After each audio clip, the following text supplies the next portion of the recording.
Right. We are live, Gramps. Sorry, we had a malfunction, and right now we're on a steel bridge, so I'm not sure what our what our reception Oh, is going to geez. be. You were finishing up your story of your personal best when our tire blew on the kayak trailer. We're going 80 miles an hour down the highway, and our kayaks are bouncing down the road. Everybody's honking at us. Check this out.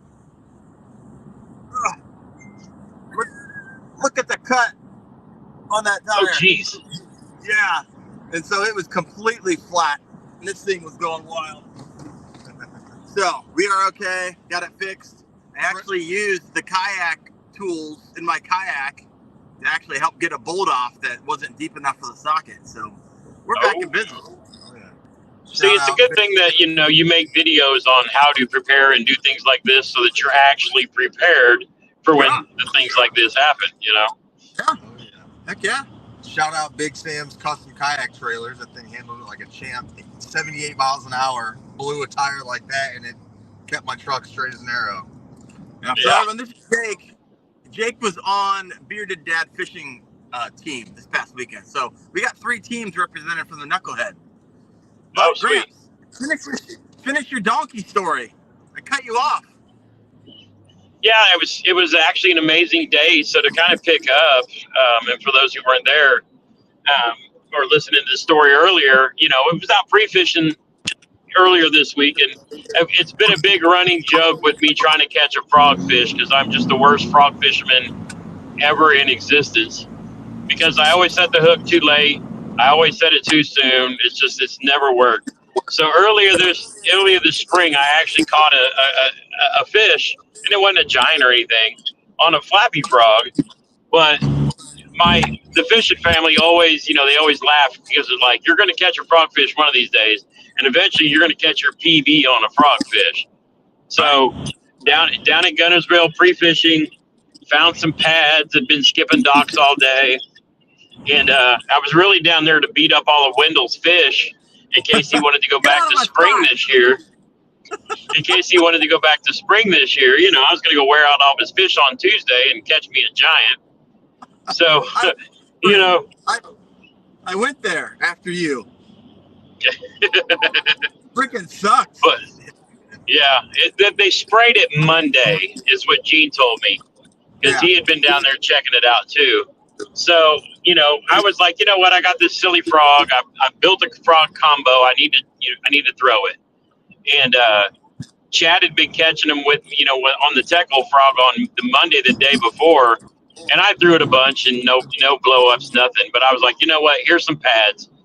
And so I started casting, and just started working it out it was on the outside edge, just over the thinner part of the pads.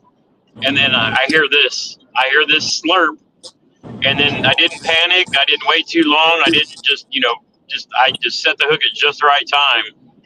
And I knew it was a big fish, but it wasn't until I got it in the net and was like, oh, and it's one of those, I can't lift this with my net. I have to balance the net on my leg and use leverage to get it up. And I was like, when I got it down in between my Crocs, I started yelling at Liz, "You need to get over here. I need a camera." Voice all cracking, screaming. And so I backed out of the pads and pulled into some docks just so I wouldn't drift away. And 6.84 pounds, which is funny because it's just shy of my Indiana PB from back in my boat days 20 years ago. But put it on the catch board, and it came in at 22 and a half. And so that beat my old 21 and a quarter was blown away. So that was incredible. Did you try to stretch him out a little bit? How close was he to the 22 and 3/4? I was really trying, because it's funny, because the day before Chad was like, "You're probably going to catch a 22 down here." I told Chad, I said, I really want to catch a 22 because of the whole catch 22 that we started with KBF and Fish Ops. So if I could catch a 22 incher down here, that would really mean the world to me. And he says, you probably, he says they're pretty good right now. I bet you get like a 20 and a 22.75. So the fact that I got a 22.50 and we split the difference was really incredible. But yeah, that was just and Liz took a beautiful picture of that giant. That thing will be a 7-pounder. In 2 weeks, that thing will be 7 pounds. If he'd ate like 4 or 5 more shad, I'd have been there. But I'm blessed, and I was really happy with it. It's interesting enough, Gramps. You were pre-fishing for a day, right? And then you have the Knucklehead 2-day tournament, 80 plus anglers, and no one caught a fish over 21 and a half. Yeah. That was the biggest fish, wasn't it? 21 and a half? Yep. And so yeah, I had the biggest fish of like practice. Yeah, you're the biggest fish of the week that I know of. Yeah. I don't know if anybody else caught a bigger one than you. So, man, congratulations. That's what I heard. It was incredible. I mean, it's like, it was cool because you get a fellowship with everybody during Knucklehead. But as you know from last year, when you took home the win, you also took home a PB, from just a couple hundred yards north of where I was. So that was pretty cool. Yeah, get on my spot. Hey, I told Liz, I'm going to go. So here's what's funny. I beat up Chad's fish on Monday because I don't think he still doesn't realize how many I actually caught when he and I were out on the water. Yeah. Before he came back and caught up to me, because I probably caught 5 or 6 before he got back. And I probably caught like 5 or 6 with him there. And he's like, hey, you're supposed to be throwing that dang frog. And I was like, oh, yeah, but they're biting the jackhammer. And I mean, I wore it out. And he said when he went there, he didn't catch any right there. so that part of the strategy worked. And then I was doing the same thing. I was like, I'm going to go hit spring just because, if anybody was watching last year, I said, there's probably going to be several people down there. I said, I'm going to go beat those fish up on Tuesday. And it actually worked out, too. So So when you were in spring, I wanted to know this. I know you caught your donkey. Were you picking them up in spring outside of the biggin? Not really. I mean, there was so I'll back. So for day one, the area we were fishing somewhere else, and I completely stayed away from places I'd fished there in the past because it's always like my fallback spot. But Liz actually went and pre-fished my spot on Monday while I was fishing with Chad and didn't catch a single fish. So I was like, ooh, that's not good. They're not there yet, and in another couple of weeks they'll be in those pockets before the creeks. But we were like, there's probably some resident fish in spring that we wanted to go check. But I actually went to spring on day 2 because the spots we were on, it just wasn't reloading. And so, I picked up and moved, and I went back to spring after sucking and not catching a big fish on Monday. I caught lots of fish on day 1 on Saturday. I couldn't find a quality fish, even though my teammates were. So sadly, I sunk the team on day 1, only putting up a 14 incher. I caught the limit. I just couldn't find a bigger fish. So day 2, I was like, I'm going back to spring. I don't care what happens, because I said I didn't catch many fish, but at least I caught that one. And then I actually led our team on day 2 with an 18 incher under a boat dock right next to those same pads. So it was good. That's where you're at. And then, yep. And then, so, I was like, you know what? I go someplace where I know I just caught one. So let's go see. At that point, we're only looking for 1. We're not looking for 5. So, yeah, I was in spring.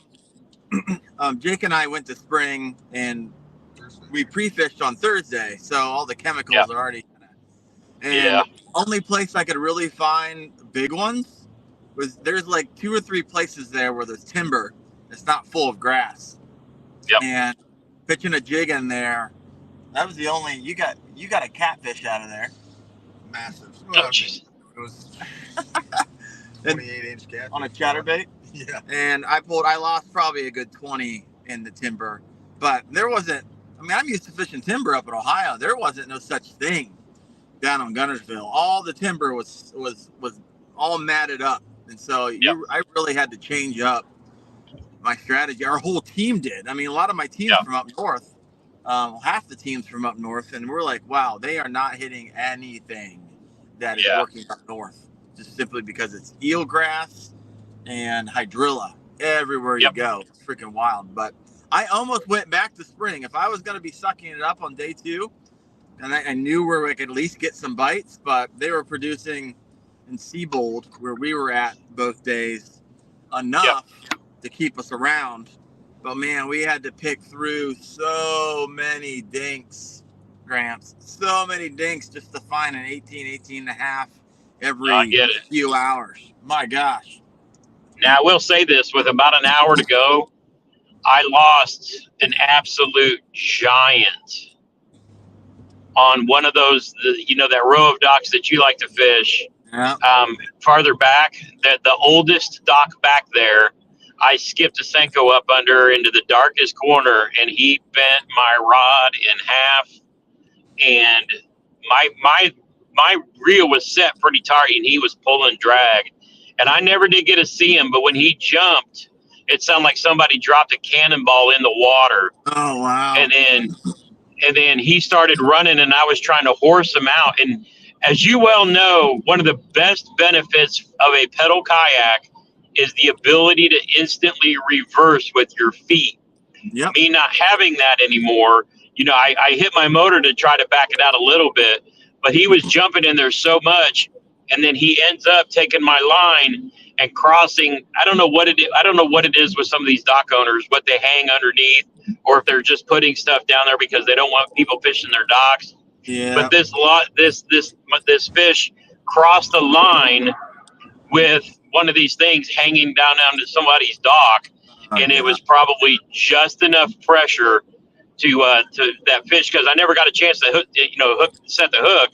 Yeah. And so the tension on that, and then eventually when he was able to open his mouth, and then it was all just my rod just went and straightened back out, and I was like, oh. But I'm sitting here giggling like crazy because, I was like, that was a good fish. So that's going to be one of those, those clips in the video. It's going to be like total fail, but man, you just know it was an opportunity with the way that rod was just folded over. And who knows? But we know there was another big one back there, so who knows? What's Chad say? You did everything else. You did everything right but the fight. That's it. Yeah. That's what gets you. Well, the crazy thing about dock fishing and skipping Senkos, I imagine you're probably on 8-pound test, right, fluoro? I was using 10, but I think I retied leaders. Like, I bet I retied 7 leaders yesterday. Oh, yeah. Last year. Yeah, because the crazy thing about those docks, for those of you who are up north who follow us, when I say docks, for us it's like, okay, there's a 10-foot dock and it's a row of wood and that's it.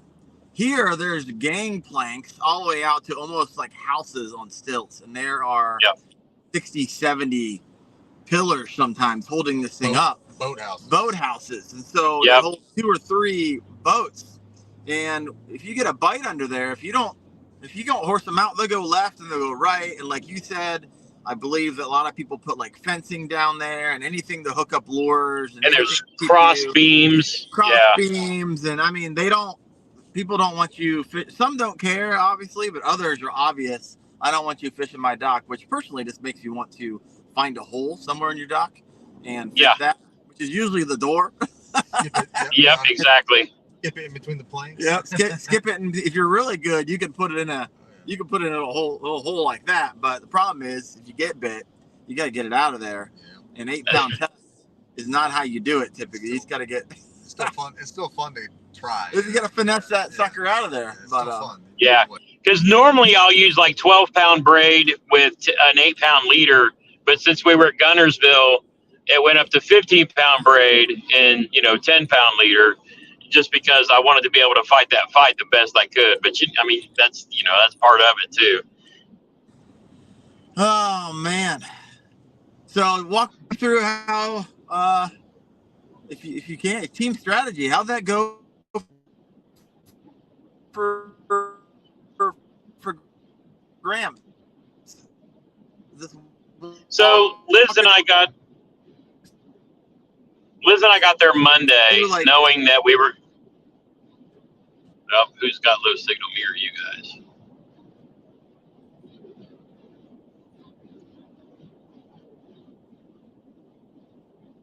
Probably us. Yeah, we're still here. I can hear.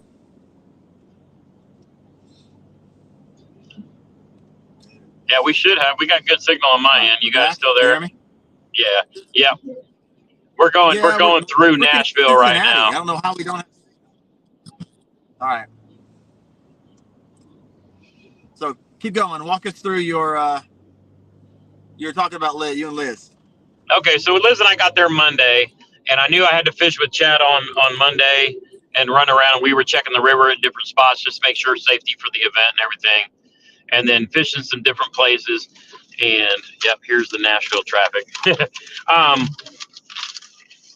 And so she went and hit a couple spots, and on Monday she went and checked Lindsay and Spring, and then was bouncing around some places up by the islands near Seabold. And then, you know, a lot of our guys were coming in like Friday because they had to work or whatever. So we were just trying to spot check from our past history and what we knew. And, you know, the goal was everybody, you know, fish their strengths if they've been there before. So one of our teammates, Josh, who is one of the state champions out of Mississippi, had never been to Guntersville before. But, you know, he's one of those guys, you put him on the water, it doesn't matter where, he's going to find fish, and he did. So we kind of had a game plan going in. Of course, you know how it is. Pre-fishing tells you so much, but fish seem to know on when Saturday and Sunday is, and the big ones get tight-lipped, and the smaller ones are, you know, eaten.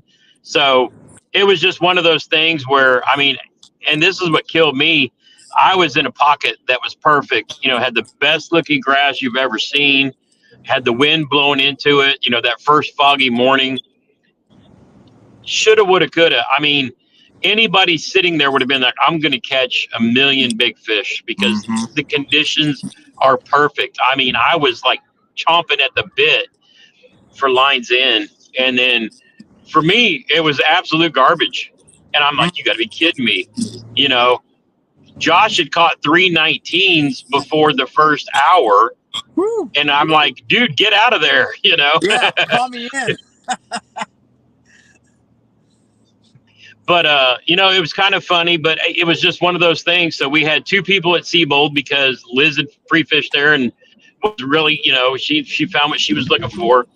And I had actually gone, I was going to end up going with Michael Ridnour and Ridnour, I got to get his name right. But, you know, that was my, hold on, we got a little Nashville merging and so forth going on. So I'm getting there. I want to make. We're in Cincinnati traffic, so we're like, yeah, I got you. Understand. Yeah, we're moving, but okay, now we're good. We just had a little merge there. But you know, we had a couple of people in Seabold and a couple of people across from Seabold on the other side of the river. But it was just one of those things where, you know, best laid plans, because, you know, Liz had pre-fished Seabold and that's where she planned on being like most of the week. But of course, you had, you know, everybody else who knew about the magic of Seabold and the Tennessee Bass Nation guys who were all there. So, yeah, I mean, I knew it got pretty crowded over there. But like I said, we were just across the way, but it was just one of those things where we knew we were in the right places in the river. It was just a matter of who's going to get the big ones to eat. And, you know, just, you know, you fish your strengths and, you know, we were chatterbaits over grass and, you know, Michael was even throwing a jerk bait quite a bit. Like I know you guys know, he actually caught in pre-fishing, he actually caught 2 on 1 jerk bait. And, nice. Yeah, it was kind of funny, but you know, that is, you have great plans, but you know, the fish are going to be there or they're not. We were all in good areas where they would reload, but you know, it seems like they were reloading with the littler ones than the ones that we were catching earlier in the week. Yeah, I hear you. I actually ran into Liz last year. In spring, right? Yep. She caught big ones out of there. That place is on fire. But of course, last year is in November. Here we are now, and so they are just all in different places. The amount of shad was absolutely unbelievable. Of how many bait balls were everywhere. Seabold was when we pulled up for pre-fishing, Jordan Lee was parked there, right? And there were boats. That place was packed. Rolled into a spot. Oh, hey, Liz. It's like we didn't like talk to each other. We just found ourselves. I mean, this lake is absolutely monstrous. You drive from one end to the other, it's going to take you an hour and a half. So the fact that we are literally in the same spot year after year without coordinating was wild to me. And then the next morning, hey, let me take 1 second. I think this is where I'm supposed to exit, but I got to pull my map real fast. Oh, it's all good.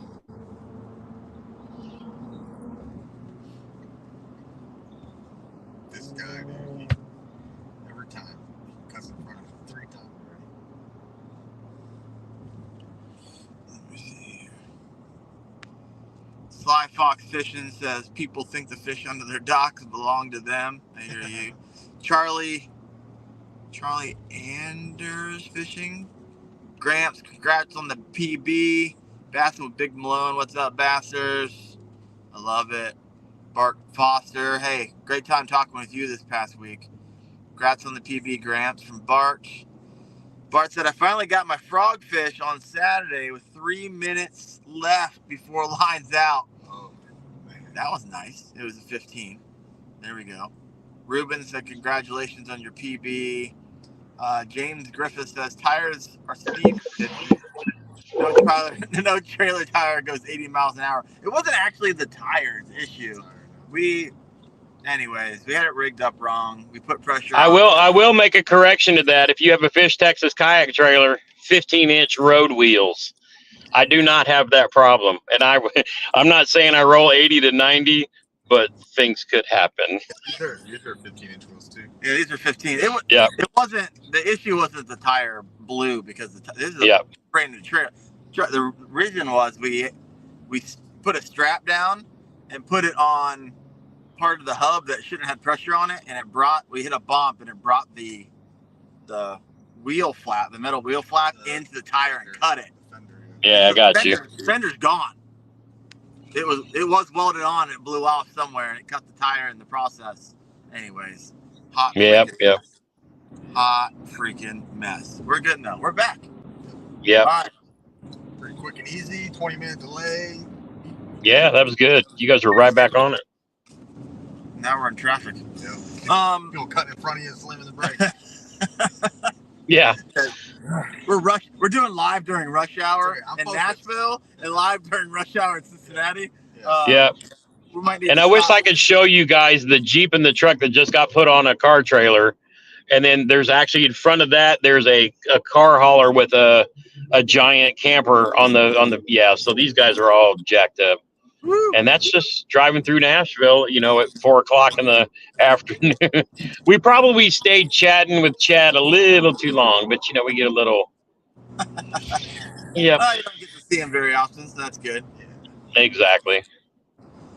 So your team bounced around.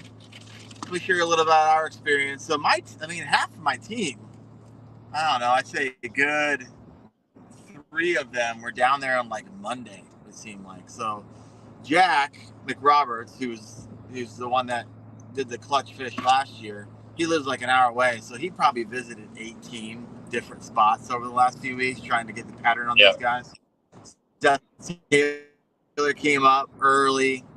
And so we probably pre-fished, I don't know, I feel like 20 different spots over the past week. And Seth went out one day with his scope, and that guy has that dialed in. My goodness, does he have that dialed in. He pulled in, he said 70 bass the day before the tournament out of Seabold. He was like, I missed a giant here, and they caught 70.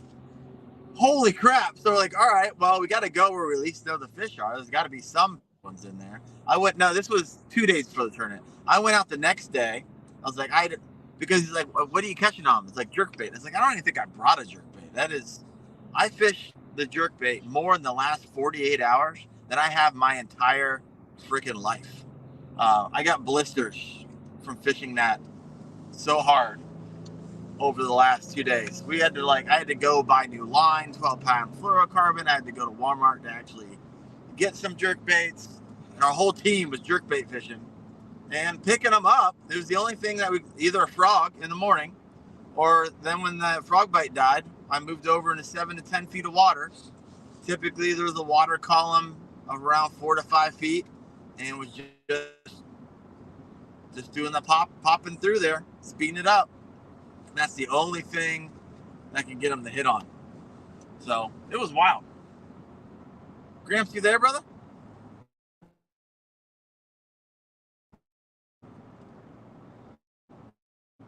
Yeah, you got enough bars. I don't know. This happens when you do it live from your car. So maybe he'll come back in. Tell me about your team. Yeah, it was good. Just we had a Mactoon, shout out. He put up crazy amount of fish the first day of the tournament, and in practice. What's big fish? He caught 219s. Ooh, juicy. On the frog? 219 plus something. It's like 219.75 maybe or something. All right. Like okay, pushing 20. On a frog, I think I get on a jig maybe. I can't remember. I could not get a jig bite. Yeah, I couldn't. Except on timber. That was it. There was like 2 spots the entire week that I saw. So he was a hammer.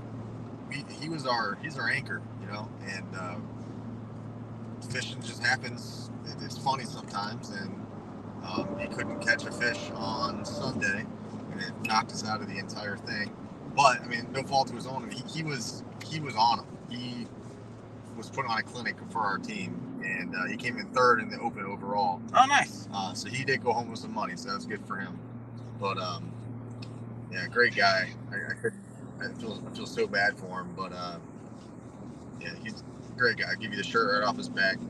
He nice. Yeah. Gramps, you're back. Awesome. Yeah, sorry, I had to check my map again. We had a little, it's still nuts here in Nashville, so. It's all right. You do what you need to do to stay safe out there. It's all good. Taking a detour. We're just chit-chatting about. So I will say, we were, I think, in 2nd on day 2. Yeah, I was getting a little nervous. I was listening to you all the way home with the wind. I didn't want that, Gramps. I don't listen to him all the way home. We were 2nd going into day 2, and then day 2 we were going down to 11. So that's just how crazy the scoring was. I think there's a 3-inch spread between the first 8 teams. Oh yeah, is that right? Yeah. 1st and 8. Yep, so yep. It was almost like forget about day 1. Yep. It's almost like a new day in day 2. Yep. So Gramps, if you would have caught that donkey from under the dock, where would that have put your team? It's hard telling because my biggest failure was day 1 by only putting up a 14-incher.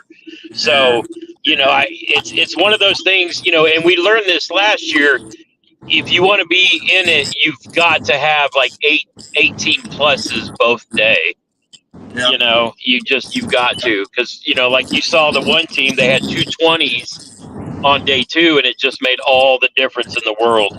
You can catch a 16 and make it up with a giant the next day. But if you want to be competitive in this, you've got to basically, your whole team has to have at least 18 inchers among, you know, and now with the 2-day. And imagine what it's going to be next year with like 10 people on a team.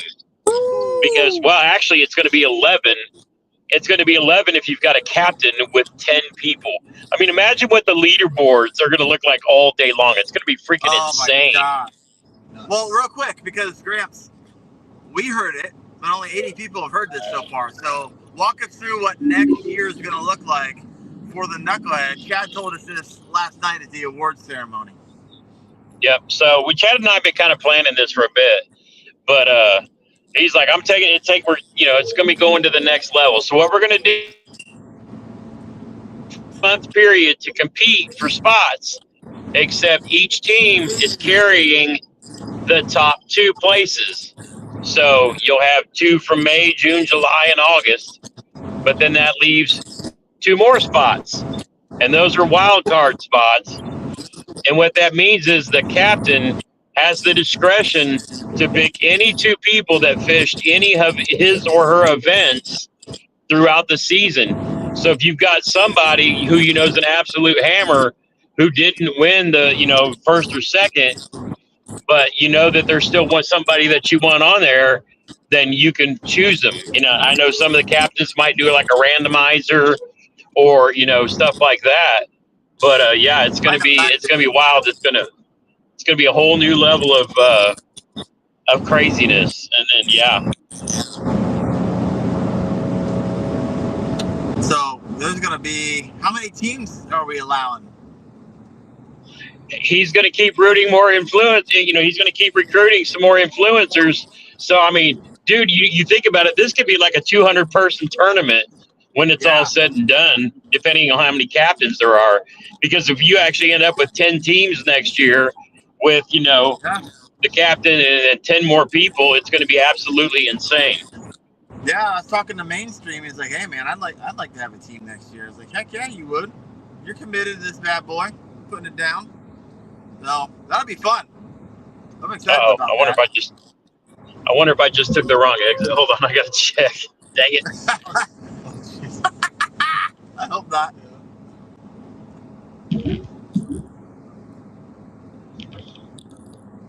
We'll give you a second.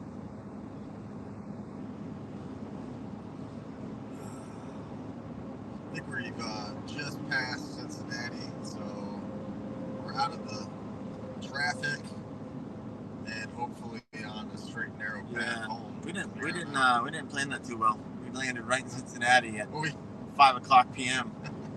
Not too good. Grant's is checking his maps right now. So what are the 2 lessons that you learned this week that made you a better angler, Jake? Oh man, try something different. If something's not working, just move on. I think I spent too much time. I was getting frustrated and spent too much time on one particular spot. But like what you said, you're looking for the aggressive bass, not the bass that'll bite if you hit in the head with a lure. You know. I don't have scope, so for me, it's like, all right, I can't see, so I'm just gonna keep moving. Exactly. So I mean, I know there was fish there because they kept jumping, and when I say jumping, they were coming out of the water next to me, slapping their tail 20 feet from me. You know, they were there. They weren't hitting what I was throwing. I was trying to you see them on the live scope. You throw everything you can at them. Yeah. Or a bedfish or something like that. But I guess it's for me. I took way too much time in one spot. I should have just kept moving on. That's the big thing that I think I learned. You got stuck. Got stuck, and then I just went to Old Faithful, whatever produces for me, which was the chatterbait, and I just started ripping it through the grass. I got a big old bruise on the side of my rib cage right here from the rod butt, ripping through all that grass all the time. And So everything about Gunnersville actually screams break out your chatterbait. everything, Right? Everything. So if you guys, I know you weren't there, but Lake Gunnersville's right now just full of eelgrass and full of hydrilla. There's not a piece of wood that is not touched by mats, eelgrass, or hydrilla. Everywhere you go. And a lot of places we're fishing, a lot of the coves, it's fairly shallow, so we're getting stuck all the freaking time. One of my team members burned his motor out. The other one burned a wire. I mean, because you're constantly caught up in this eelgrass and constantly have to get it all figured out, and just overpowers those motors. Gets them hot. So we actually, on the last day, Jack, day 2, he gets to the boat ramp, gets ready to push in, and he can't get his boat started. So he thinks it's his battery. He's like, all right, not a problem. I'm just gonna run back to our Airbnb, which was like 15 minutes away, and get a new battery. So I'm like, crap. Like the frog bite has been hot in the morning, lines in 6:00 a.m. and just start throwing, and they'll start hitting for the next hour. Like, it's wild. A lot of these big bass are pushing up real shallow, like in a foot of water, getting these bait fish, and they were hitting frogs. It was absolutely insane. And that's in open water. Yeah, it's crazy. And so that's Jack's like specialty. He's like, oh, frogfish. That's the first thing I throw. The Tekla frog, just like you, Gramps. Yep. That flappy tail, that nice bubble. You know, slow it down, that nice plop. They can dial in on that and freaking inhale it. But it ended up, he went and got the battery, came And he's like, it's not the battery. I was like, oh crap, we're in big trouble because he's got a big kayak. It was a little bit windy that morning. He's not gonna be able to get anywhere. So I'm thinking, Darren, you got to catch a 20, and I got to go give him my kayak. That's the whole crazy thing about this team tournament. If you fish tournaments where it's just you and you're building a bag, that's one strategy. But here, I'm thinking, okay, I gotta catch these 18 plus. Then I gotta go give him my kayak so he can motor out. Seth, we had 2 scopes on our team. Seth was the one that really has that dialed in, and so Seth caught his biggest one. And then he was like, okay, Seth, can you come over and scope for Jack? And so it was just wild. He'd find some, he'd call the whole team over. I just posted a short a little bit ago where all 5 of us were fishing in one spot. Yeah, some of my teammates, they're all like, you would not believe these guys. They're all gathered around this dude with the scope throwing jerk baits. And I'm like, of course they are. Yeah, we are. Yeah, we are. Jerkbait was making it happen. I love the team aspect of that, right? Oh, yeah. Some teams can, hey, we're all going to go to 5 different places and just fish your own strategy, fish what you're confident with. And if that's you, then great. Other teams are like, hey, we're going to stick around because the fish were actually schooling as well. If you were lucky enough to come across a school of fish, they move fast. So you might have anywhere from 30 seconds to 10 minutes before they are gone. But if you found that magic school and they were actually some big fish, this is how Tammy caught her. I think she got 2nd or 3rd biggest fish in the tournament. Yeah. She caught a 19. She's like, I couldn't get him off the jerkbait fast enough to cast it again and take the picture because there were just big fish and they were hitting. She got a 19 or 18 followed by a 21 and a quarter or something like that. That was crazy, yeah. And so every once in a while I'd be like, man, I'm just not hitting them. So I take my motor around and I would be scanning. I'd be fishing the jerkbait, but looking on the water around me just so I could see a blow up within the distance. So I wasn't even paying attention to my jerkbait. I was just working it, looking for a blow up somewhere. And it worked out for me. But it was really like I'm not paying attention to what I'm doing so I can find the next opportunity. It was something wild. And the funny thing is with the live scope, that technology, it's changed the way that we can fish now because it doesn't leave you dependent on getting lucky over grass or in mats. If you find a school and you can chase it, you see that being played at the Bassmaster and MLF level, where that's what these guys are doing is they're chasing schools of fish, so they're not fishing a spot. They're actually fishing the fish. Right. And so it's a crazy new way, and Michael was like that yesterday. He's good with the scope. And, he's one of these dudes that's an up-and-comer. A lot of people may not have heard of Michael Ridenauer in the kayak bass, but he's sitting 11th in the Bassmaster series right now. And he's one of those dudes. He literally started a company so he could fish more because this is his passion. And so they've had good success, and he's had more days on the water this year than ever before. And he's sitting 11th in the Bassmaster Angler of the Year points. I can't imagine where he's going to be in a couple years when he gets even more experience. But you talk about a great dude, man. He's schooled us on a lot of things that he's learned just by putting so much time on the water. And I know you know this too because you do most of your fishing in the morning. But that time on the water, it just makes all the difference in the world. Yeah, heck yeah. It's interesting. I was fishing next to him for a little bit. I needed to get my first fish on day 2, and I missed like 3 or 4 frog bites. A lot of them hit, they just didn't swallow it. So either they small or they just missed it because I was moving it too fast. One I laid into, and it was like I hooked into a stump, and then it jumped and spit me. I was like, how in the world did I not pierce you? Double snake bite piercing on that. I mean, I gave you the trauma on that bad boy. Still, anyways, that's how it goes. Yeah, it was wild. I was fishing next to him with the scope, and he was like, "Oh, you got 3 or 4 chasers." I'm like, "Oh my gosh, this is literally blowing my mind." He's like, "Move it a little faster.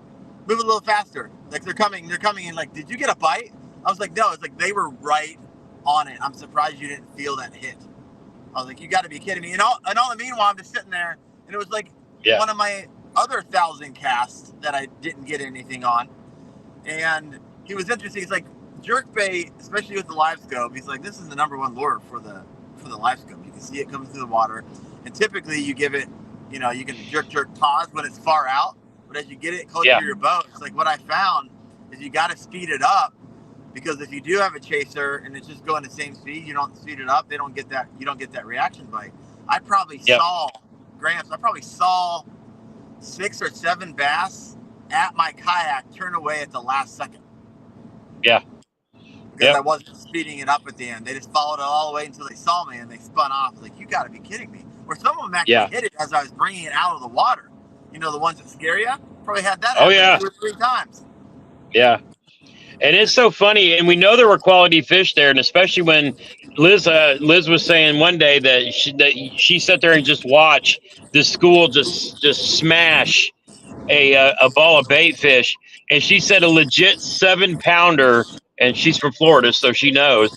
Legit 7-pounder completely out of the water chasing those shad. And I'm like, oh my goodness. That is it's something, right? You see they hit these bait fish, and bait fish go flying through the air. Bass are flying through the air. I mean, it is absolutely magical because there's so much bait fish. See that happening. And it's, I mean, everyone's like, no matter how you feel about scoping, I think it's amazing what you can learn through fish behavior. Like, even if you use it one day and don't use it the next. And see, that's my, Yeah, that has forever changed my view of how to jerkbait fish. Because you never would have known you had a chaser. You never would have known you need to speed it up at the end. You never, none of these things that you know, like, oh, you're pulling out big fish with this particular bait. They're not committing, but at least you know they're there. And so, I mean, I can imagine this takes it to the next level of that fish behavior underwater and how it reacts to different baits. And so that's something. And see, what I tell people, when they talk about live scope, you know, I was like, yeah, sure, we can watch Jacob Wheeler, Dustin Cannell, and those guys chase schools, and you know, ping a little jig head minnow, and do all that. But if you're more interested in learning about bass, what the live scope is great for is finding actual structure. So it's like, once you get good at it, you can say, you know, oh, I think that's a pile of rocks or a brush pile or whatever. But being able to actually see what that is and then mark a waypoint is completely, you know, it's amazing. But there's so much about bass that's being rewritten. The books are being rewritten on things we thought we knew because of that technology. It's really, really kind of cool. That is neat. Oh, hold up. We got some stop traffic up here. Yeah, that's what we're going through here in Nashville. We're in the middle of nowhere. I'm surprised it stopped. Anyways, we keep on looking at our phone like, oh, is it yellow or red? Like, all right, okay, good. It's just yellow. At least it's moving. Looks like just an accident for a hot second. I mean, hope everyone's all right. But yeah, my map is showing the red, so we're going through slow. You know, and one thing I did learn too, I was talking to Gene Jensen because he launched from our launch, and we were finding crawfish, massive crawfish, and they were just crawling all over the ramp, and there's crushed ones here and there from people driving over them with their trailers. Wow. And so what they were doing, they're spawning right now, and they're all buried in the mud on the banks up against all that. What color were they? Bright red. Red. Red. Yeah. Red. See, and I knew that, and now that you say that, I literally brought that orange jackhammer, and then I had some boar hogs flapper that I wanted to start throwing just to see if I could get them to trigger on red. And it's just, when I get into chatterbait land, then all I want to throw is I had 3 different chatterbait rods on. I had a mini max on a crankbait rod, and my 2 chatterbait rods, I had a shad colored, you know, jackhammer, and then I had a bluegill colored jackhammer. And so I didn't even think about crawfish.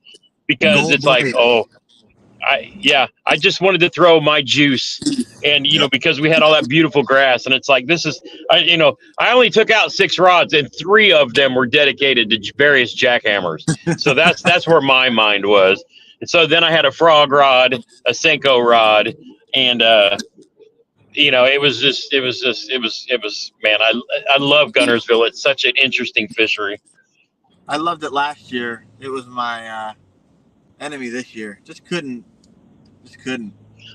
But every time we go, and especially at different times of year, because again, if you go back for like the NC in the spring and April, you're talking, it's going to be a whole different ball game yet again with the spawn going on. So imagine how fat those fish are going to be then. It's just going to be insane. But we're going to have to bounce around and figure out where they're at, and then just wear them out. Yep. And I picked one crawfish up. It came right out of the hole. It's all up in them where all the eelgrass is like resting on the shore, and it's decaying, and it smells like garbage. And they burrow in that stuff into the mud, and that's where they spawn. And one came out right in front of me when I was loading up my kayak, and I picked it up, and it had eggs all. I got a picture of it too. It had eggs all in its tail, and it made its way to the water, and then it took off. But what blew my mind was I was out in the water. I was like probably 30, 40 feet off of the bank, but the mats were still there with all the eelgrass that was floating on the surface and matted up against the shore. And I heard a blow up, so I went over there. Obviously didn't catch the fish, but I looked over, and the bass was trying to hit a crawdad, which was on top of the mat, 30 or 40 feet off the shore. Oh wow! At the end at the end of the mat, so it was crawling on top of the mats, and I'm like, man, I wish I had a red frog right now. Yeah, I was gonna say, make sure you post a picture of that somewhere, because I would like to tie a jig just to see how that plays next year. Yeah, that'd be cool. Probably a little finesse jig. Just kind of pull it off the top of the mat and let it fall down right after the edge of the mat. I bet you. Oh, below. Slurp. Looks like. Yeah. I got a picture of one as well. How red they are. So I'll send that. Ooh, we got an accident over here. Yeah. Police officer just tried to cut us off. I swear, this truck next to me, his mirror was like 4 inches from the side of the truck that's in front of me. Oh, it's like, you boys are nuts. So, Gramps, are we doing the same? I know that last year was in November. This year is right now. Are we going to move the date again, or is it, plan on Columbus Day weekend, just to give everybody that holiday Monday to play in there.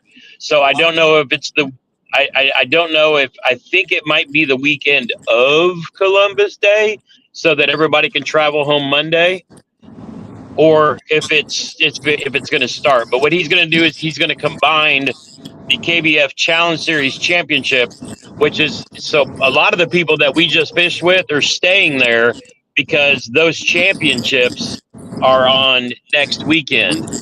Right. So normally I fish those, but I decided to skip this year's because I'm going to go hit the next Bassmaster event at Caddo. I leave for that next Tuesday. So it's like, I didn't want to stay back to back and then go do Bassmaster. I had to kind of pick. So I chose Knucklehead, and then I chose to go do the Bassmaster event. Yeah, I would have liked to. Obviously, I was fishing the Challenge Series, had a perfect score for AOI points.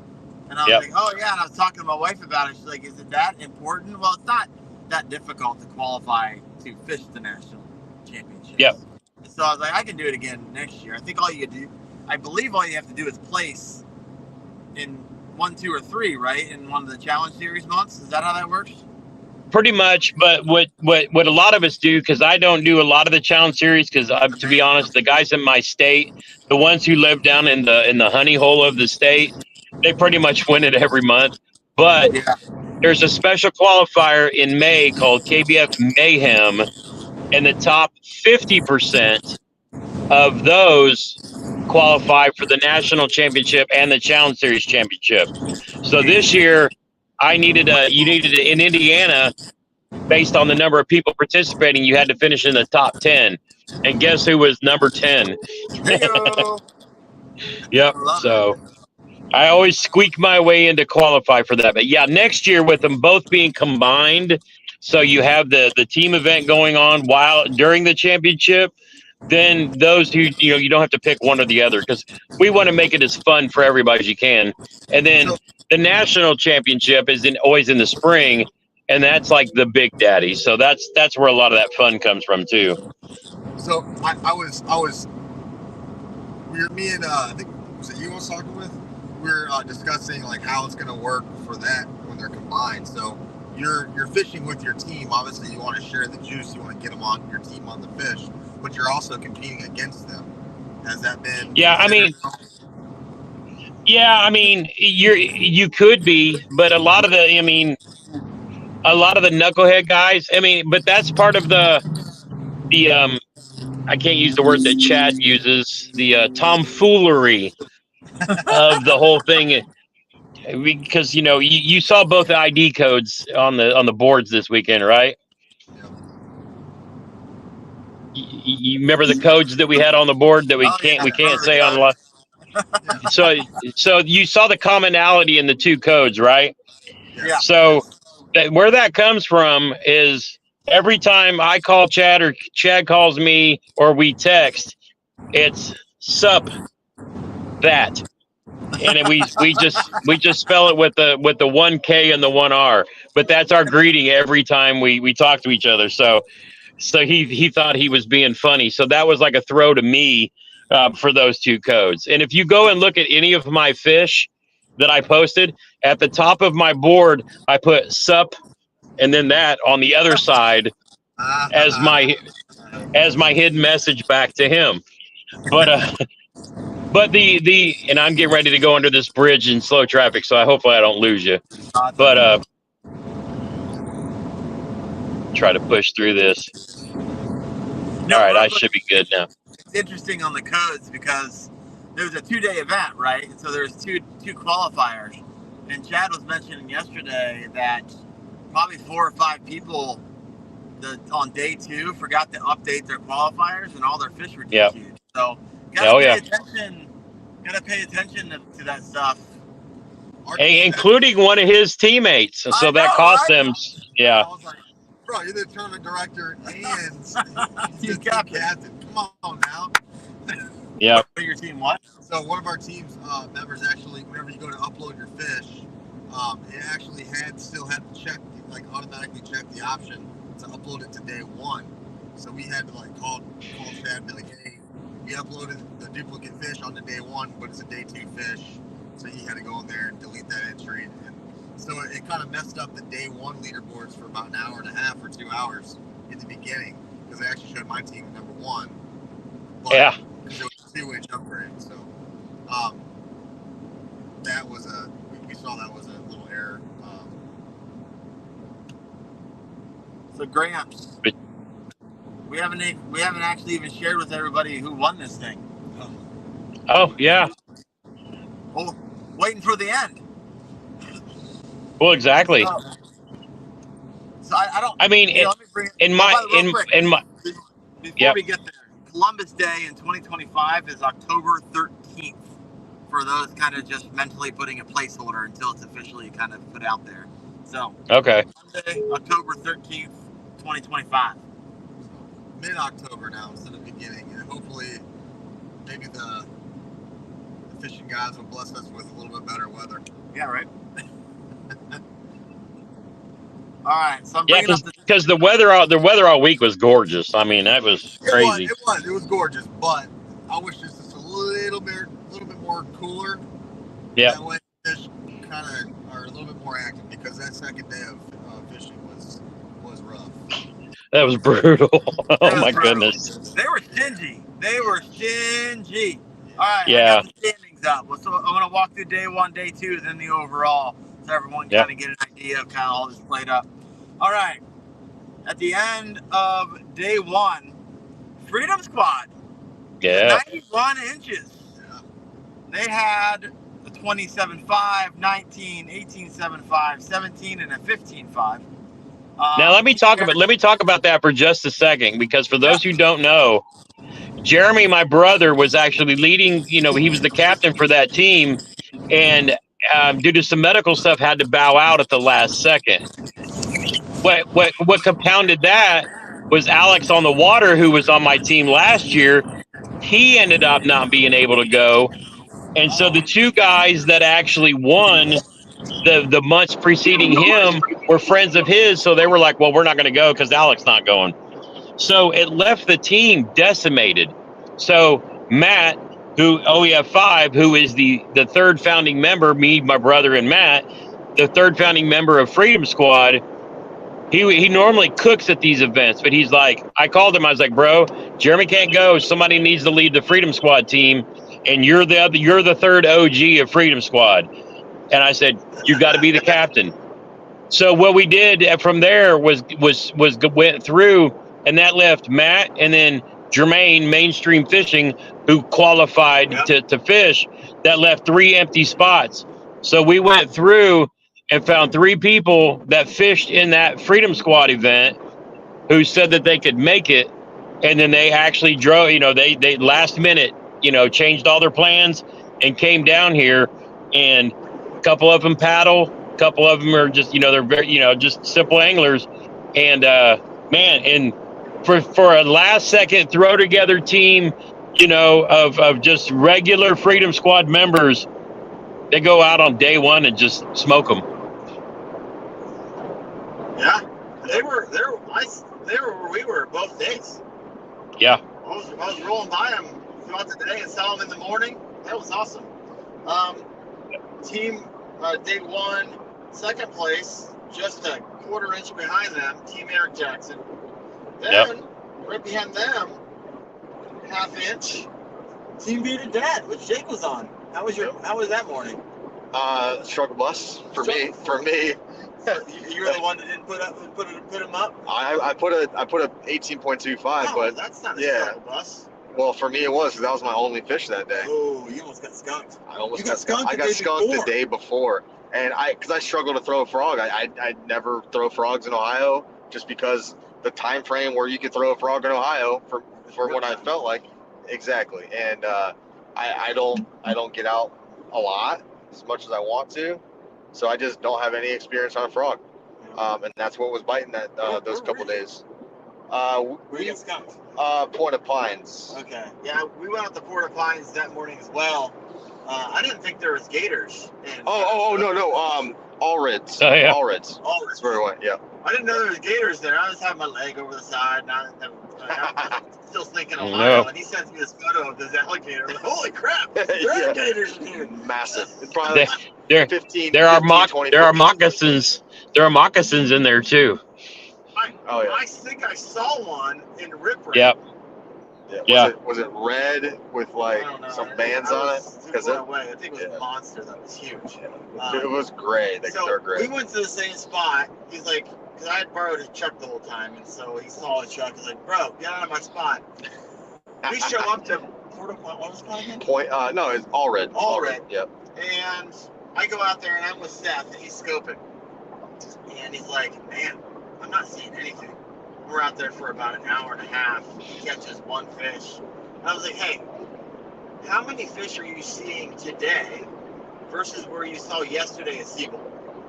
And he was like, probably 90% less. I was like, why are we still here? Yeah. He's like, you're right, let's go. And so we both headed back to the boat dock, then went to Siebel. I left you and never told you. Yeah. And he got skunked then. The funny thing is, I knew all along where you were, because Darren was driving my truck, because I bunked up with Jay from Bearded Dad Fishing and his Airbnb. We drove down together, obviously. We drove back together. So I took my kayak off my trailer, put it on Jay's trailer, took all my stuff out and stayed with him. And I gave Darren the keys to my truck, and he kept my trailer and the truck all weekend. The funny thing is, I have tracking him on GPS. Shows me where my truck is the entire time. I knew you did. I knew you did. But I wasn't gonna be that guy and go crown him, you know, because I knew what he was catching him on. And just because I know what he likes to fish and stuff. And Swim jig. I just wasn't that guy. So I was like, I know what he uses. I know what he's probably throwing. Come to find out, it was the jerk bait, which blew my mind, which was not what I was thinking. And I know where he's at, and he's told me, hey, I caught 40 fish, you know, and it was tempting, but I wasn't that guy. Where I kept my mouth shut. I didn't say anything, but I knew where he was. Look at you. I knew where he was. Then fourth place, they won Team Wendell, 88.75. I think I'm the one that sucked it up that day. Let me see here. It seemed like all the captains had the worst day on one of the days. Oh yeah, it was me with no, I don't know where it was, but I didn't do good on the day one. It was, I think I was in the 15, 16. I had one break me off. It hit the jerkbait right at the boat and took it straight under. And it all happens in a quarter second, right? Snapped my line. So that was day one. So you kind of get an understanding where everyone's at. But as Chad said that night, because we had this awesome event at Back 40 Barbecue. Is that what it's called? No, Back 40 Brewery. Yes. That was a Back 40 Back 40 Brewery. Yep.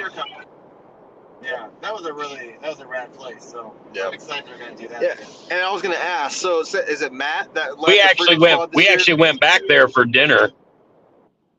Yeah, Matt led the Freedom Squad this year. Yep.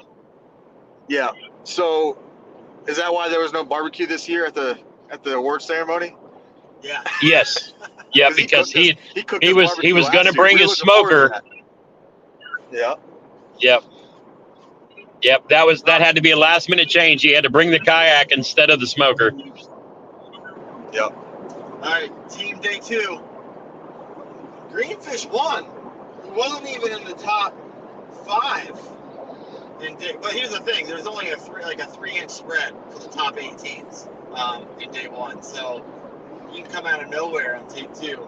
Greenfish 1 had 93.75 inches. So they had a 20.75, 20.25, 18.5, 17.5, and 16.75. So that was the most for day 2. Second for team day 2 was Fluke Master, was 90.75. Followed by Eric Jackson, 90.25. Team Creek at 89.5. And Wendell at 88.25. So, when it's all said and done, we add both of those scores together, we'll go from 5th place to, 6th place all the way up to 1. Gramps came in at 6th, 170.5. Top half. Let's go. Come on now. Yeah. That's right. Team Creek. Yeah, 12 teams, top half. Team Creek, 173.25, 5th place. Wendell came in at 4th, 177. Fluke Master, 177.75. Greenfish 1, 180.75. And the winner of the Knucklehead 2024, Team Eric Jackson, 181 inches. And that is so cool. A 1/4 inch. Separated first and So do you have time? Do you have time for a quick Eric Jackson story? Yeah, hit us. We had hours. So I got you. Yeah, we can make this a bomb live stream. So Eric Jackson is a very unique individual, and the dude is almost 70. Okay. Oh, wow. So wow, he looks great. See, and I know you guys, you might not even know this because you got to be deep into kayaking to know Eric Jackson, right? So he is a long time whitewater competitor, right? And I mean like Olympian whitewater competitor. He actually started and founded Jackson Kayaks years ago, and then built out to what it is, and then moved on from that. And now he has a company called Apex, and it's expensive. It's like a $10,000 kayak, but it's a carbon fiber kayak. Right. and he paddles everywhere he goes in competition.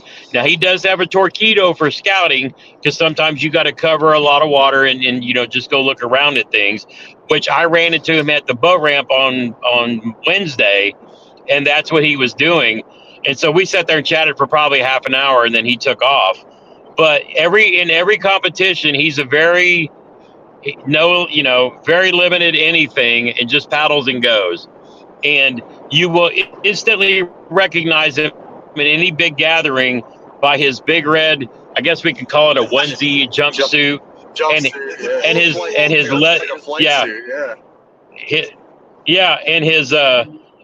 so it's red, and he's got his leather hat on. But he is one. I mean, he's a legend in kayaking and kayak fishing because he still competes at every high level KBF event, and he's always in the top 20, most of the time in the top 10. And it doesn't matter what the conditions are, he's paddling his kayak, and that's the way he fishes. And he is just an absolutely wonderful person, human being, and a great dude. And you talk about a great ambassador of the sport. So I didn't even realize that his team was in second yesterday. So when they won that, after both days, you look, they both had over 90. His team had over 90 both days, and that especially on days where most of the teams did good on one day and then struggled on the other. And they put up solid scores both days. So I mean, kudos to Eric for just being an absolutely wonderful person. But I mean, great ambassador, and it's somebody that you love seeing win something like the Hero Cup. It was really awesome. That's awesome. Oh yeah. So that was the standings, man. Anything? Any key takeaways for you, Gramps? We're always throw frogs. Say that again. Throw frogs. Make sure you have a frog rod and a chatterbait rod. Yes. Nope. Yeah. When you go to, I'm in the mountains, so I don't know if you can hear me or not. It's us too. Okay. Yeah, but key takeaways when you go to Gunnersville: bring a frog rod, bring a chatterbait rod, bring a Senko rod, and for Darren, jerk baits. And a jerkbait rod, yeah. I own a jerkbait specific rod. It's a 6/8, right? It's literally Zell Rollins jerkbait rod, right? This guy, the jerkbait what he's known for, the master. So I own it. I just didn't bring it. I never thought in a million years I would use it. You wouldn't think on it. So you wouldn't think on a river full of grass that you're going to throw a jerkbait. No. Just. I was coming down thinking, of course I'm going to skip docks. I'm going to back up that. I'm going to just fish a jig. Nope. Okay, if I get it caught in the grass, I'm going to fish a swim jig. Nope. Chatterbait, the bite was okay. But that freaking jerkbait. And so for me, I mean, when I look back on it, I came unprepared. Like, I got to come not knowing what I don't know about it. Yeah, but that's one of those things where you don't. I had to go buy a line.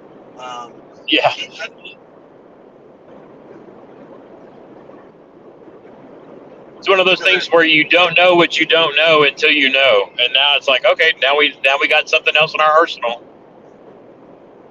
Now we know. And it was also interesting in the moment. I was like, okay, well, Jack was going to go back and get his second battery, and I just thought to myself that there's a lesson learned that I didn't personally have to learn outside of he was on my team. But if you have a second battery, bring it with you. You should bring it in your truck. Yes. Right?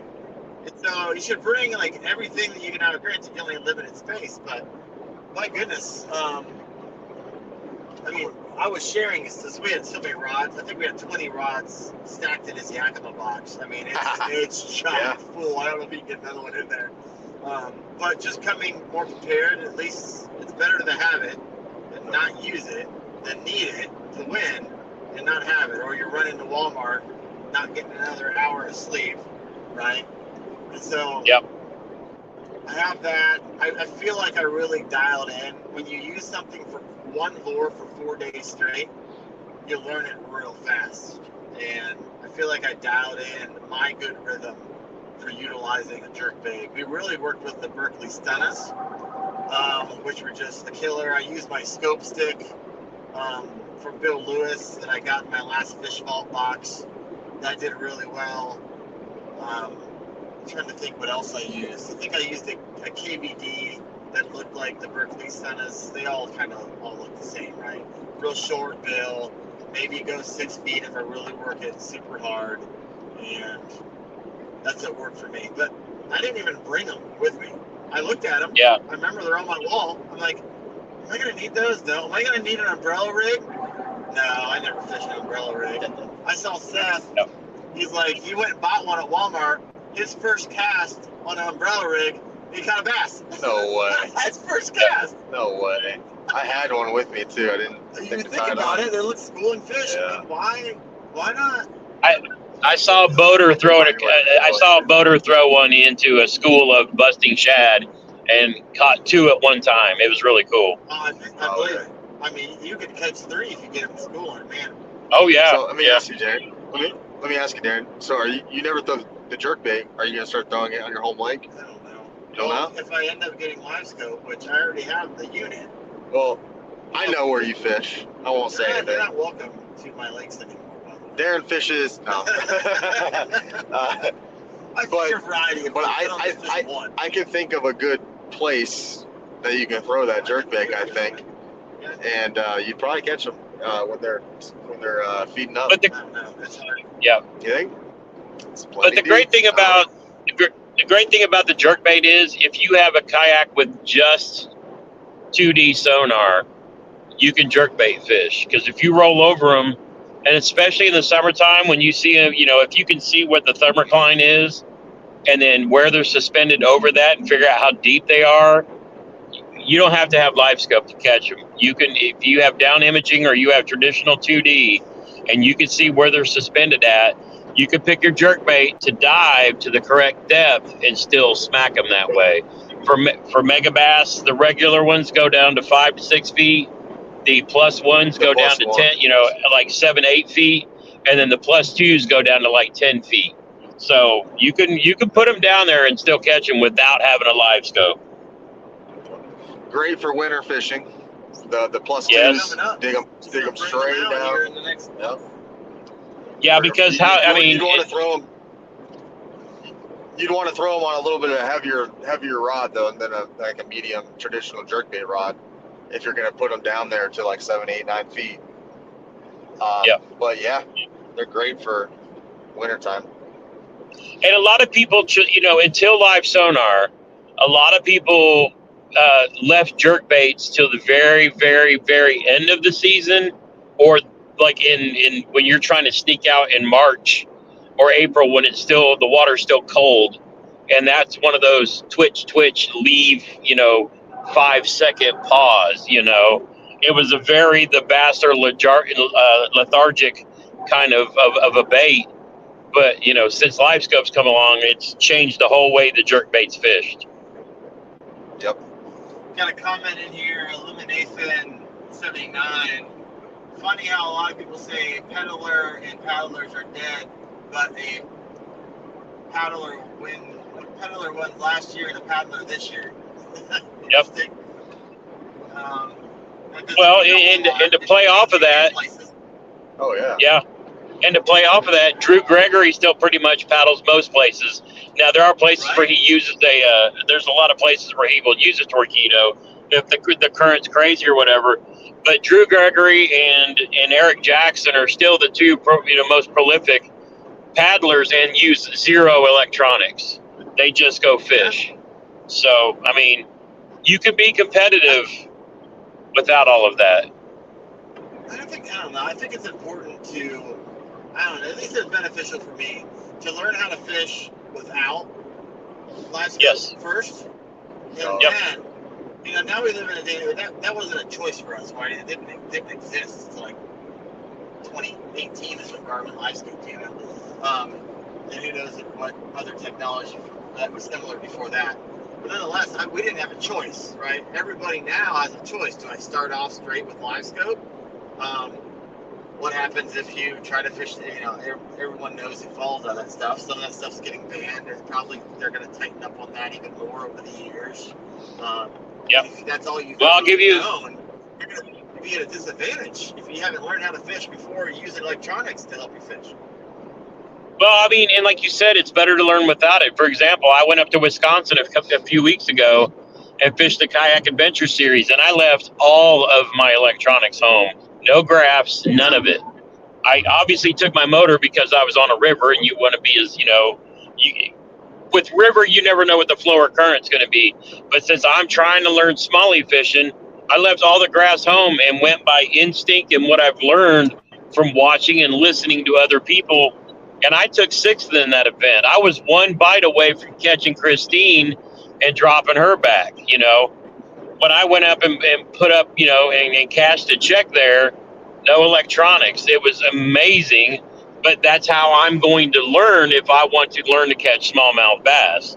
So, yeah, you don't have to have all this stuff. It's nice.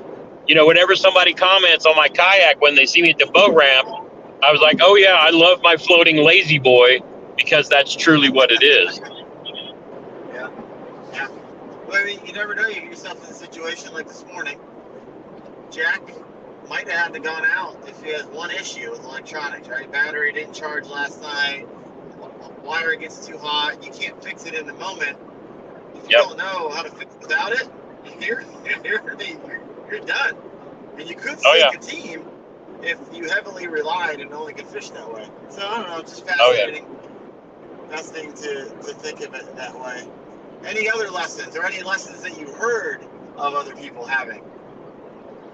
Well, I will say this, when you were talking about the batteries, one of the old sayings that we had in the Army back in the day was 2 is 1, 1 is none. Because if you don't have a spare of the most crucial things, you think about it. What happens if you drop your catch board in the water? You better be able to go back to your truck and get another one. You better have a backup catch board. Sure, if you lose your phone, that you're not going to carry 2 phones with you. But things that are common sense that that you need back. I always carry a spare bait casting reel in case whatever inevitably happens to any of us, you cast into the wrong wind direction and, so I had a backup. Yep. So, yeah, it's like, okay, this is a mess. We'll have to deal with this later. So I carry 1 or 2. I always carry like a 7-gear ratio with 15-pound line on it. That way, whatever I was doing that I'm trying to replace that reel with, that combo will at least get me close enough. Yeah. 100%.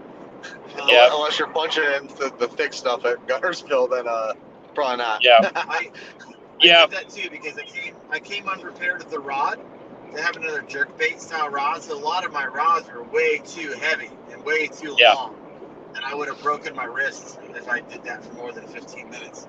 And so I was like, but the good backup for that is just pick up your spinning rod and tie it on there, because that's where jerkbaits started.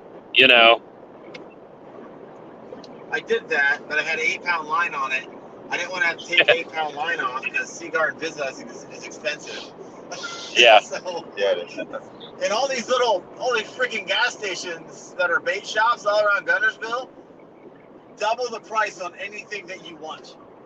Oh yes. Don't ever shop. I mean, everybody wants to go into waterfront and make a YouTube video, but do your shopping before you get to the lake. That is for sure. I spent about, I'm not going to say because my wife might watch this, but I spent a lot on frogs. Yeah. I had like 3 frogs in my arsenal, and after the first day of practice, I took a trip. It was bad. Yep. I will be restocking my supply of tackle over the winter time for sure. Yeah. There you go. Shout out AmericanLegacyFishing.com. Yes, 100%. Let me tell you a story about them. Actually, they did me right. I think I wrote you about it. So when they sent me 2 rods right before Gunnersville, and they put the correct shipping label on there with their USPS partner, and they pay the necessary amount to ship it. It was free shipping to me because it was over a certain amount. Yep. It got to me, and it was out for delivery, and then all of a sudden, right before it got delivered to me, it said it was rerouted back to the sender. So I called American Legacy. They said, no, it's not us. We didn't reroute it. I called my local USPS store the next day, and they said, yeah, it's still here. The problem is that the sender didn't pay enough shipping. So I called them back, American Legacy. I forget who I talked to there. He had then contacted his shipping person, his representative from USPS. They figured it out. They called my local post office, and they figured out the amount that was owed, which I still think is not correct, was like $7. So what happened was the delivery driver who went to go deliver it to me couldn't fit it in his truck, so they remeasured it, and whoever the dingus was that remeasured it measured the circumference of it like a 5-gallon bucket, and it shot the price up. And it shot the price up to like, it was like $180 or something. And I'm like, That's crazy. There's no way that a rod could, they could charge that much money for a rod to be shipped, because, I mean, they wouldn't make any profit, right? Nobody they got it all figured out. Nobody would order online. Yeah. Exactly. So it was 100% USPS mess up. I go and I pay the $7, and I tell them, hey, I just wanted the rods. I didn't want them to be sent back all the way back to you guys. You guys fix the label and then send it back. It's just going to take too long. So I paid it. And the amazing guys over there, they hooked it up. They gave me, I think, a $20 store credit for the store. And they worked with me. They called me back personally. Those guys over there, give me a shout out to those guys. Those guys are great. And I tell everybody too, and a lot of people don't realize this, when you shop online, there's some brands, they just price fix, and it has to stay what that is.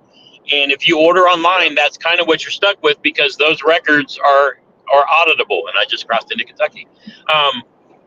But the cool thing is, and I tell everybody this, especially anybody who is gearing up for the season, if you get them on the phone, you will get the best deal that you will get anywhere. Nobody will beat them. They will work with you.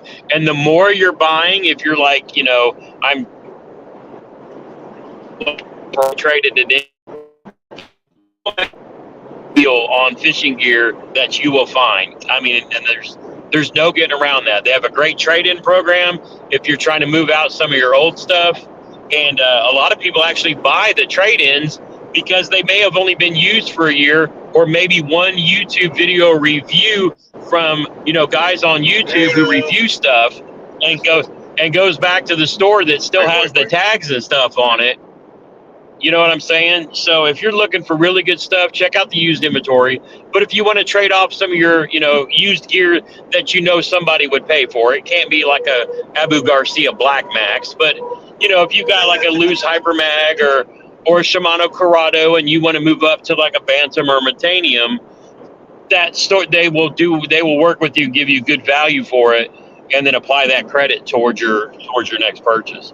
So I mean, they do things different than anywhere else, I think I signed up for their text program too, and they always send me. I think that's why I got those rods, those 2 Dobbin rods, because it was like 20, 25 or 30% off Dobbins for like a couple days or a couple hours or something, and I got myself a couple swim bait rods. So that's I think they actually sell more Dobbins rods than Dobbins does. So they're the best price. How large is this company? I mean, it's their storefront is pretty good. I mean, I've done some videos walking through like the back where they have all their stuff. But it's kind of like a mom and pop shop that's, based in Evansville, Indiana. But I mean, they actually got their nickname from G. Loomis as the G. Loomis Superstore, because they move that many, and they've got everything from budget to bougie. So if you're if you're, like Luz or Abu Garcia, some of the higher end stuff that you can't, that's not, it's higher than like when you show up in a Walmart or Dick's. But all the way up to the G Loomis, the Daiwa high end stuff, Mega Bass. But they've got a mix of everything, Phoenix and Arc and whatever you're looking for, they pretty much have it. But they probably move more Shimano rods and G Loomis rods than they're probably up there competing with TW. But TW is a whole different level of craziness. Here, did Dad just join the text? He's also probably driving right now. Yeah, I would say. Well, he left at 4 this morning, I think. So he's probably getting close to home. Yeah, he's probably either home or very close. Yeah, you getting What's close up, to Jay? home, brother? Oh, this is crazy. So a couple questions, a couple stories I want you to tell. One, what happened to Liz's trailer, one of your team members? Two, you got 2 trailer stories. Are you all right with your back? Oh, yeah. So, who is spilling the juice? Who's asking these questions? I'm asking the question. Oh, okay. I thought this had to be a comment. There was some. No. Okay. Nothing. I'm just curious because we just had a trailer issue. You guys weren't logged in earlier. We blew a tire during the first live, and a giant. I gotta show them this. Some people are going in and out. Check out that cut and that tire. So going 80 miles down the road, our kayaks are bouncing through the air. And so we got all kinds of trailer issues. Rams, what's your trailer issues? So Liz on day one, at the end of day one, we had a little time before the meet and greet, and so she hasn't, how a lot of us do. You get on the water in the morning. You don't eat breakfast. You don't eat. You're fishing. You're not. You don't care. Water. So yeah. All the things that we make videos telling people to do, we completely throw out the window and ignore. Right. So Liz had run, got off the water and had run to Chick-fil-A to grab a sandwich, and on her way back to the B&B, noticed that her trailer tire was wobbly.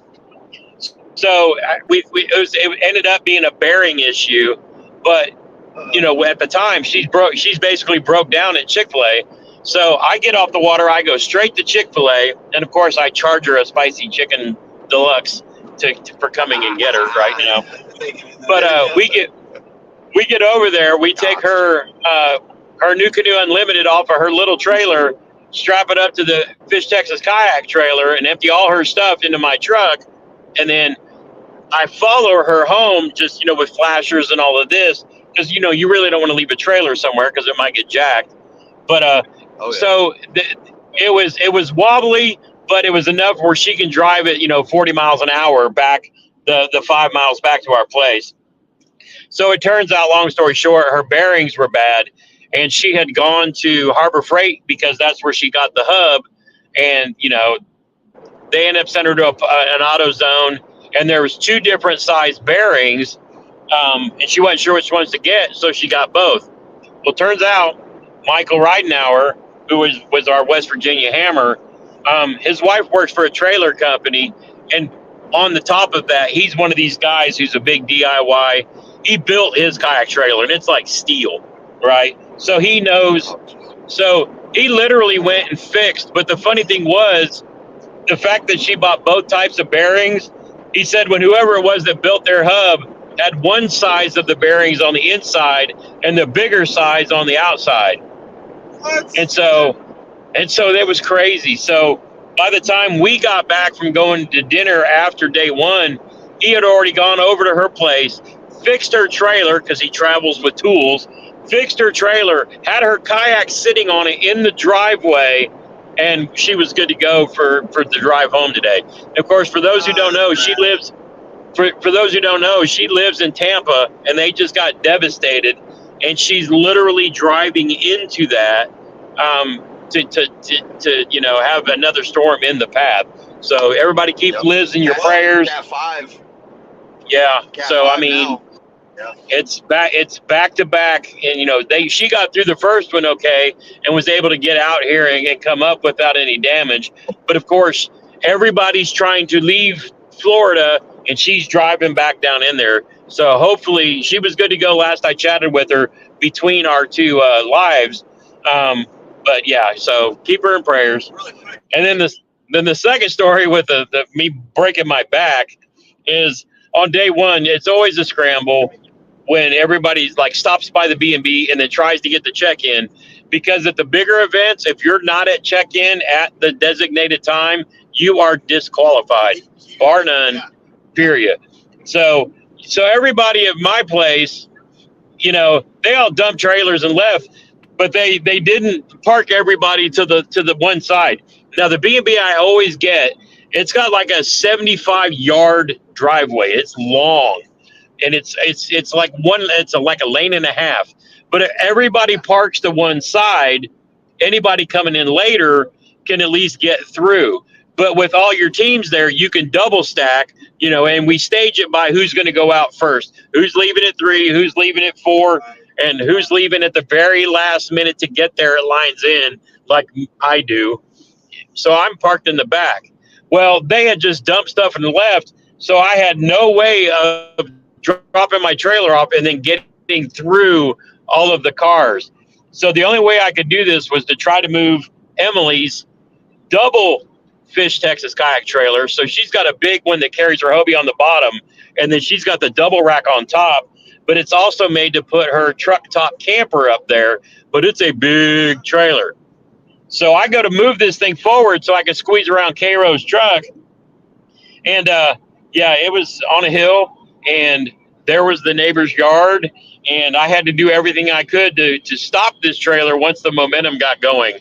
I guess I probably would have been smarter to try to back out of the driveway backwards and do the slalom that way instead of move her trailer. But yeah, I put the whopping on my back trying to make sure that trailer didn't end up not only in somebody's yard, but rolling down the hill and into their back patio. So yeah, I guess I will give myself a little credit for spending the last year getting in a little bit better shape than I have been, because that was a little more physical strain than this 56-year-old is used to. All for that moment. Hey, Darren, why don't you tell the people, the good people watching your show, what you did to my trailer? Yeah, I'll pray about that and get back to you. So, Seth actually lives in Tampa as well. One of the members on our team, we were talking about him earlier. He left last night because he had to go home, board up his house, get his family, and get out, because I think they're saying at the beginning of the week, like, hey, I think we're getting a category 2. And then yesterday, it's like, it just got upgraded to a Cat 3. And now everyone's talking Cat 4, Cat 5. Now that's like 100 up to 156 miles an hour. That is some serious business coming through Tampa. And he's like, you see that white line right there that's in the center of the storm in the path? That's my house right there. And they just got hit, right? Yep. He said he had a business on an island there, and they had 4 feet of sand, and like it's gonna take 45 days before you can get back on the island. And here's round 2, so be praying for those. Obviously, they're getting ready to get hit hard. And he sent me a photo this morning, a video of him driving into Florida while it was like wall-to-wall traffic leaving Florida. It was wild to see. So everyone's getting out of Dodge. That is a massive. Yeah, because Jake, I think you had somebody from Tampa on your team too, didn't you? Yep. Yeah, so because he said he lives about 20 miles from Liz, so I mean, that whole we all 3 had teammates that are right there close to each other. John. Oh my gosh. Shout out to John. We love you. Be safe, brother. Well, Gramps, an hour and 30 minutes. Look at that live. Took us right off. Shaved it right off. Yes, sir. Our time. I had a good time. Not as good time as I had last year, but still a good time.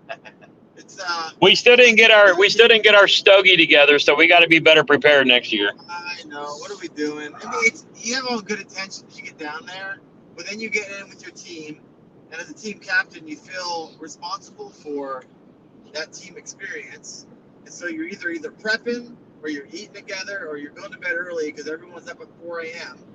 Right? Yep. Ready to get going. So you do that day after day. It just wears on you. You know, learning new ways to fish. The sun's. I usually fish in the morning before the sun comes up. So when the sun comes out, I melt like a snowman. I feel like I need a full week to heal. I have 15 cuts on my hand. I don't know where it came from. Seth had blisters for fishing the jerkbait for 5 days straight. 8 hours a day. I need a recovery week. That's for dang sure. I don't even want to go fishing this weekend. That's how. Yeah, I've got 6 days, and I'm back on the road going down to Texas and Louisiana, and I don't know what I was thinking when I did that. I was thinking about a 23-inch bass. What's your PB down, Darren? 22.75. That's, of course it is. It has to be a 1/4 inch more than what I caught. So yeah, I've still got one more fishing mission for the year. Actually, that actual fishing mission is I want a 20-inch smallmouth before the end of the year. That's my next goal. Bart Foster says, I feel that fishing in the sun all day. I usually fish early or late. Yeah, same here. It's just different. It was windy in the morning on day 2, and then all of a sudden just dead. Nothing. No wind, no ripple. If you're back in the cove, that was rough. All day to fish. I literally burnt through my 50-amp battery. I mean, it just happened at the end of the day. I made it back with 2%. Typically, I will get, maybe I'll use up 40% of the battery. But man, going against the wind and traveling those long distance and meet up with your team who says they're on the fish, they're seeing them, they're catching them. And then you get your motor stuck in the grass. That is an interesting river. Yeah. I was so happy I had my NK300 with me instead of the XI3 because being able to chop through that grass, and then I've got a bigger battery, so I never worried about running out of battery. But the lesson I did learn is when you're going to fish a high grass lake, raise your motor up on its mount as high as you can so that it's just under the surface, enough to keep you moving, but that lets you chop the top of the grass instead of getting down in it too. So I learned that from Mike as well. So it was a great week for lessons. Heck yeah. If you're not learning, then, you're losing, in my opinion. So, Well, brother, I appreciate you. It was fun. We do got to fish together. We'll get that stogie sometime. Thanks for hopping on. For the second time. Hey, and don't be surprised if I start yelling at you in November when I'm like, hey, I need to come up to Ohio and catch a big smallie. Let's go fish. Yeah, you do. We don't have them in Ohio as much. I have to go to Pennsylvania to grab smallies. I can get you on steelhead in the creeks. Yeah, I know I'm all about the smallie life right now. It's just got me hooked. I'm just insane. Yep. Yeah, I usually go over to the Susquehanna area in Pennsylvania to grab them. I don't blame you. I need revenge over there next year with Bassmaster. That's for sure. You know what? I think next year might look a little different for me.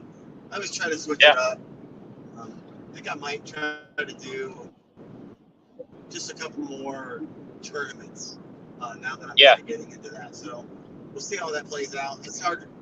I have a good rhythm with the family life. I still got young kids, 6 and 8. My wife's really gracious. Either I go out before work in the summer when I have early mornings, and typically I'll get just about every Saturday morning till about 11:30. And so to have full days, which is strange. And I go 3 trips a year with my Saint Danielle, my wife allows me to do. So I don't know. I have to rework the schedule. But nonetheless, we'll see what next year looks like. I like to do a few more. I like the challenge series. It's always fun to go out there and be, against other people. We'll see what happens. It's gonna be good. We just got to keep growing the sport, growing the community, brother. That's all we can do.